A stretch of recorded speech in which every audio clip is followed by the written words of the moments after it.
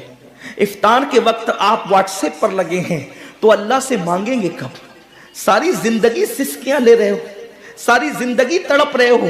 اور جب مانگنے کا وقت آتا ہے، مصیبتوں سے نجات طلب کرنے کا وقت آتا ہے، ہم کہاں ٹائم ضائع کرتے ہیں۔ حضرت سیدہ ام ہانی رضی اللہ تعالیٰ عنہ فرماتی ہیں کہ میں نے اپنے کریم آقا صلی اللہ علیہ وسلم سے سنا، اللہ کے رسول صلی اللہ علیہ وسلم نے فرمایا اس وقت تک میری امت ذلیل نہیں ہوگی، اس وقت تک میری امت رسوا نہیں ہوگی جب تک وہ ماہ رمضان کا احترام کرتی رہے گی۔